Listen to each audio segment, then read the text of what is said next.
Welcome नाज़रीन, online reporters के साथ कमरुज़्ज़मान भट्टी आपकी खिदमत में हाज़िर है और कमर भट्टी अपने व्लॉग में आपको खुशामदीद कहता है। नाज़रीन, इस वक्त एक इशू चल रहा है और वो इशू हुकूमत, सहाफ़ियों या पुलिस और सहाफ़ियों के दरमियान चल रहा है। और इशू क्या है और कैसे ये इशू बना, तो मैं चाहूँगा कि उस इशू का थोड़ा सा पस मंज़र बता दूँ, क्योंकि हमारे बहुत सारे जर्नलिस्ट भी और हमारी सिविल सोसाइटी के लोग, हमारे शहरी भी लोग भी इसमें काफ़ी चीज़ों को कन्फ्यूजन का शिकार भी हैं और कन्फ्यूजन का शिकार करने की कोशिश भी की जा रही है। बहुत सारे लोग हैं इसमें सहाफ़ियों के ऊपर जो है वो अजीबोगरीब इल्ज़ामात भी आयद करने की कोशिश कर रहे हैं। लेकिन इसका जो पस मंज़र है, मैं चाहूँगा कि पहले वो पस मंज़र आपको बता दूँ, आपके सामने वो स्टोरी रख दूँ जिसकी वजह से ये मामला हुआ है। और आप वो थोड़ा सा एक पॉडकास्ट है लाहौर प्रेस क्लब के प्रेसिडेंट और PFUG के सेक्रेटरी जनरल अरशद अंसारी और senior crime reporter Ahmed Faraz का।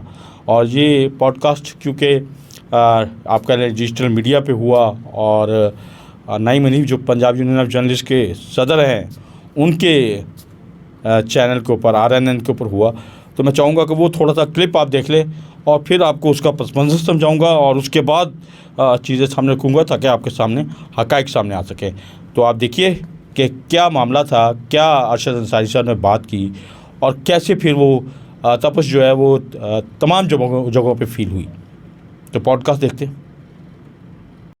राज साहब कितने छेड़ता जाना नू, कहते काम अजे शुरू ही होया। बात यह है कि इस पाकिस्तान पुलिस में कई अफसरान वो मुकाबला जाली मुकाबला मुबैना जाली मुकाबला स्पेशलिस्ट है। बानी है वो। इस पुलिस में हम ये देखें सुहेल जफर चट्ठा साहब, जिनको इस CCD का एडिशनल IG बनाया गया, बड़े माहिर हैं। अली नासिर रिजवी IG इस्लामाबाद लग गए। कसूर का जो जैनब का इवेंट जी, वो उन्होंने कसूर में 80 लोगों को मुकाबले में मुबैना मुकाबले में हलाक किया। ये उसके बाद आ जाए कैप्टन लियाकत, इमरान किस्मत, ये कई लोग जो हैं वो इस काम के स्पेशलिस्ट हैं। उन्होंने देखा कि स्कोर जो है वो किसका ज़्यादा है, सुहेल जफर चट्ठा का नाम स्कोर में ज़्यादा था। और चूँकि वो DG एंटी करप्शन भी हैं और फिर उनकी हुकूमत के साथ मामलात भी बड़े क्लोज रिलेशंस भी हैं, उन्होंने काम भी इनके साथ किया। पहले उन्होंने DIG इस्लामाबाद लगाया, फिर उनको वहाँ से तब्दील करके इस्लाम पंजाब में लाए, यहाँ पे DG एंटी करप्शन लगाया, उसके बाद CCD उनके हवाले कर दी और ये कहा कि जुराइम को ख़त्म करना है। राज साहब, बात यह है कि 15 मार्च को आप इस CCD को बनाते हैं, इसकी बुनियाद रखी गई। इसकी बुनियाद रखी गई। 5.25 अरब रुपया जो है ये आपसे मतलब ये इनिशियली 36 थाने CCD के बन रहे पंजाब भर में। 792 थानों की तादाद होगी पूरे पंजाब में और 2,28,000 के करीब सारी फोर्स मिला के सजुला के लोग हैं। सबसे बड़ी ये फोर्स है पंजाब की, 2,28,000 पूरी फौज है ये। तो अब तक जो डाटा है, ये जैसा आपने अभी कहा कि कहानी एक ही है, असी गए हैं वो मुलजम आ गए ने उन्होंने छुड़ान दे, मतलब किस किस्म की फैब्रिकेटेड स्टोरी है, कभी चेंज ही कर लें इसको। अब तक तो ये 500 क्रॉस कर गया। 500 पुलिस मुकाबले 500 क्रॉस कर गए। 500 मुल्जिम मारे गए हैं जी, मुल्जिम मारे पुलिस गए। मुकाबले कितने हुए होंगे? मेरा ख्याल है कि कोई इसमें 815 बिल्कुल ऐसे ही, हाँ, 900 800 पुलिस 900 मुकाबले हुए, जिसमें से स्कोर अब 500 से टप गया और कोई 300-350 कहते जख्मी भी हो गए। जख्मी कौन से होंगे? जो तो है नहीं किसी अस्पताल में, जो फराज साहब हो, ये ना आप एक जानीदा आदमी है और आपने अल्हम्दुलिल्लाह आपकी जो क्राइम रिपोर्टिंग है उसमें आप सफे अव्वल पे आपका नाम भी आता है। मुझे ये बताएं किस जगह पे कोई जख्मी पड़ा है? किसी जगह रिकॉर्डिंग? इस किस्म के मुबैना मुकाबलों से ये समझते हैं कि क्राइम का फराज साहब, क्राइम तो कम हो जाएगा और हो गया। ये लोग अंडरग्राउंड चले गए, कोई मुल्क छोड़ गए, कोई चले गए, कोई जेलों से बाहर नहीं आ रहे, लेकिन ये आर्जी तरीका है।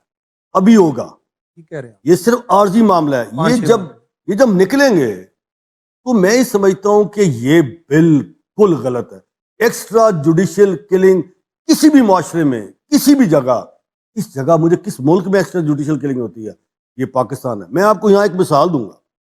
97-98 में आप भी रिपोर्टिंग करते थे, मैं भी। कब्जादार पुलिस मुकाबला जी, बड़ा मरूफ है, बड़ा मरूफ। वो मुकाबला था जिसमें 3 रेपिस्ट डाकुओं को, रेपिस्ट डाकू और रेपिस्ट, पुराने डकैती उन्होंने पुराने रेप किया डकैती उन्होंने रेप किया। और आपको पता वो किस घर में किया? या वो ब्यूरोक्रेट्स का घर था।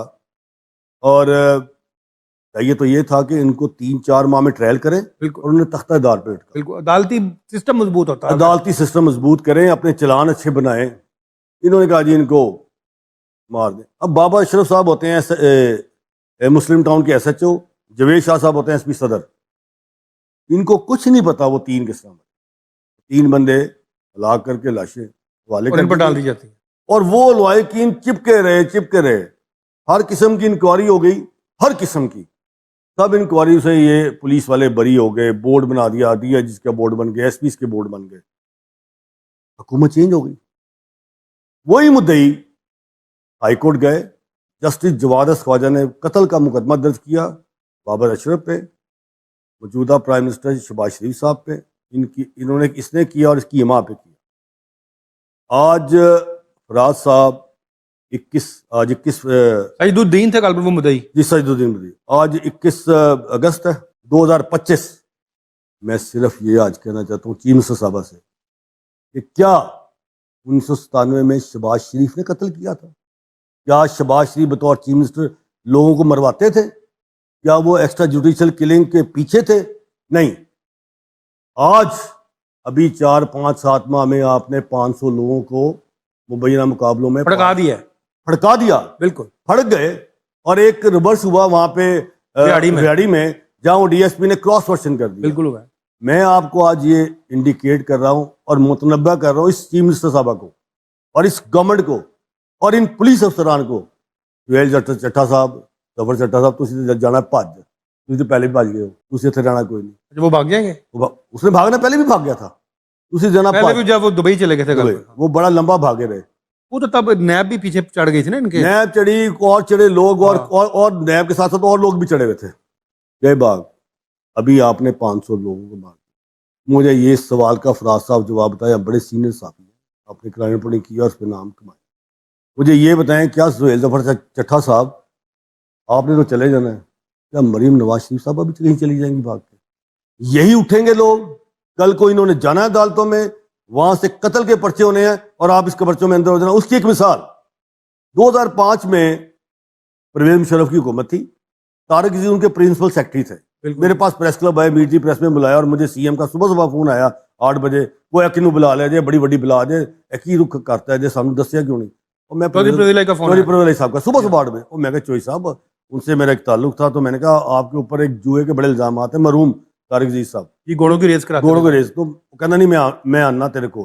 आए, पूरी गवर्नमेंट को थरथली में गई। तो जब आए तो शहबाज शरीफ वहाँ साहब कह रहे थे कि लंदन से मैं पाकिस्तान आ रहा हूँ, रोज कहते थे। तो मैंने वो कमरे में बैठे कॉफी पी रहे थे, तो मैंने कहा तारिक साहब शहबाज शरीफ साहब आ रहे हैं, की कर लोगे? तो उन्होंने कोई गल नहीं, उन्होंने उत्ते लटका देंगे। वो मैं किस चीज लटका देंगे? किता की शहबाज साहब ने? कहते वो सब्जादार पुलिस मुकाबला। वो मेरे तो जियान ही निकल गई कि मैं कहा है कहते लो आएगा तो फड़ गए ऐसी, वो पूरा पक्का चलान है, बंदोबस्त किया हुआ है। तो ये मैं बताना चाह रहा हूँ कि ना तो शहबाज शरीफ बंदे मारता था, ना उन्होंने बंदे मरवाता था। आज जो ये आप पे चढ़ गया, आपने अब इनको अरबों रुपए इनको दे दी है, खुली छुट्टी दे दी है जिसको मर्जी में। मैं कुछ जराइम पेशा लोगों के ना मैं ना आप ना ये माशरा।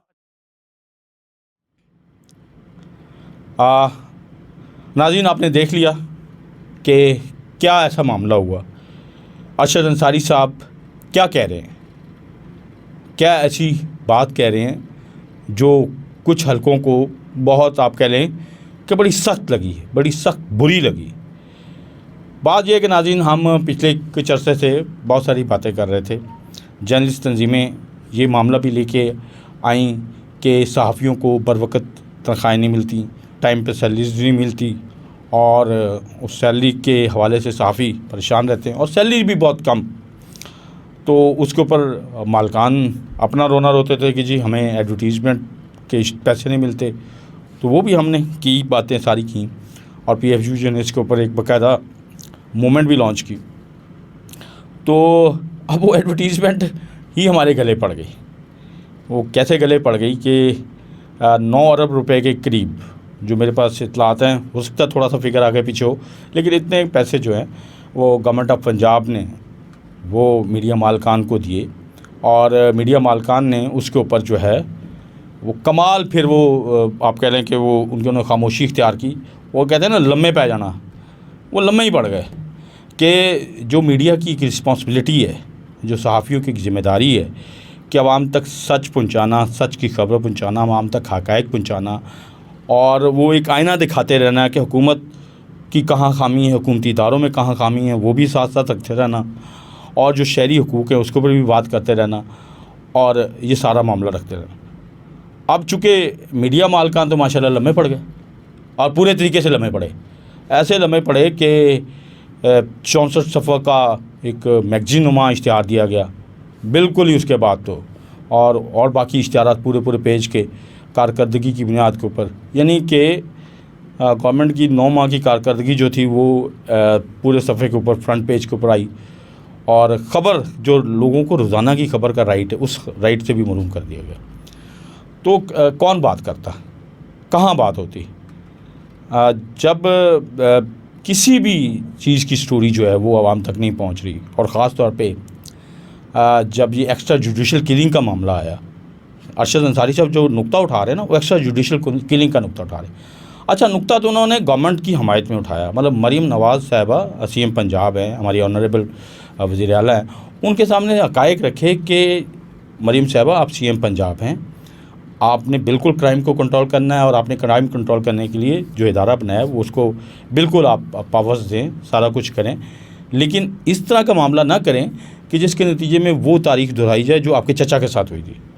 उन्होंने एक केस था सब्ज़दार पुलिस का, वो सारा पस मंज़र अरशद अंसारी साहब बता रहे हैं कि वो जो सब्ज़दार पुलिस मुकाबला था वो उस वक़्त के पुलिस वालों के ऊपर तो पड़ा, उनके भाई भी चूँकि उसमें इन्वॉल्व थे अरशद साहब के, तो उनके ऊपर भी तो, लेकिन CM के ऊपर वो केस एक बहुत बड़ा केस बना।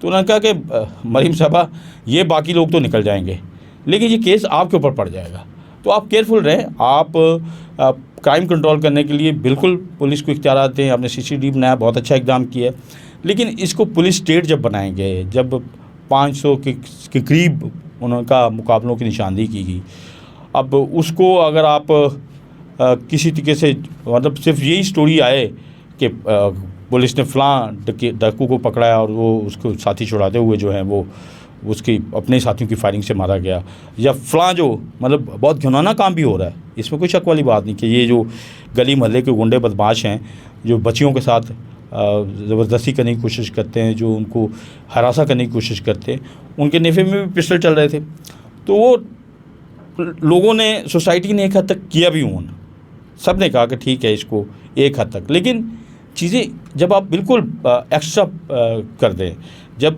एक काम है, रिस्पॉन्सिबिलिटी है कोर्ट की, हाई कोर्ट्स की, लोअर कोर्ट्स की, वकला की, उस इदारे को दरमियान में से निकाल दें और सिर्फ एक पुलिस को ये पावर्स दे दें, तो उसका फिर मिसयूज़ होता है। उस मिसयूज़ में जो है वो माशरा किसी ऐसे ही माशरे की तरफ बढ़ जाता है, ऐसा सोसाइटी बन जाती है जिसमें जिसकी लाठी उसकी भैंस वाला कानून जो है ना, वो आप कह रहे हैं कि वो हो जाता है।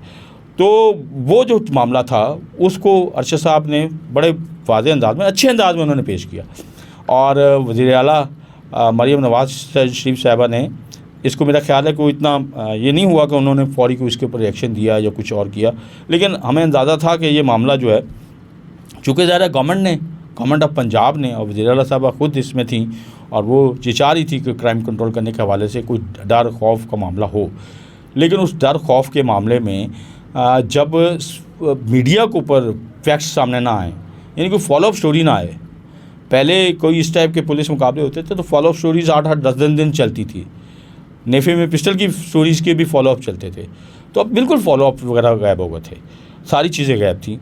और आप कह लें कि मैं तो कहूँगा कि हमारे मीडिया मालकान को तो पता नहीं क्या सामसूम किया है, पता नहीं क्या हो गया कि भाई आप की रिस्पॉन्सिबिलिटी है कि आप लोगों को तक सच पहुंचाने के लिए ख़बरें दें। अगर पीका जैसे कवानीन जो हैं वो गवर्नमेंट तो कहती थी कि हमने ये कवानीन बनाए हैं सोशल मीडिया के लिए, वो लोग जो जर्नलिस्ट नहीं हैं उनके लिए बनाए हैं।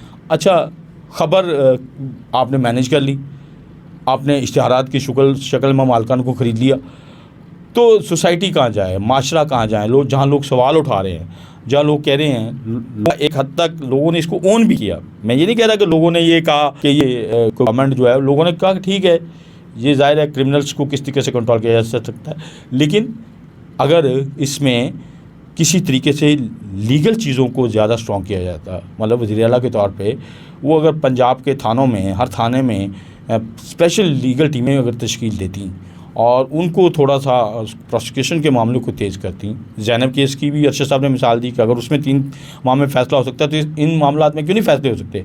अब हम सारा सबूत की अदम दस्तयाबी और बाकी चीज़ों के मामले में पड़ जाते हैं और हम एक ऐसे माशरे की तश्कील की तरफ चले जाते हैं, तो फिर वो अब ज़ाहिर है कि ये चूँकि बहुत सारी चीज़ें थी, पुलिस को भी थोड़ी सी बुरी लगी, कुछ और बातें भी हुई इस व्लॉग में, इस पॉडकास्ट में, वो भी नाकाबिल बर्दाश्त होगी। लेकिन सिंपल सी बात है कि शहरी आज़ादियाँ बहरहाल एक इशू है, आज़ादी इजहार एक इशू है, आज़ादी सहाफ़त एक मामला है और इसको किस तरीके से प्रोटेक्ट किया जाए।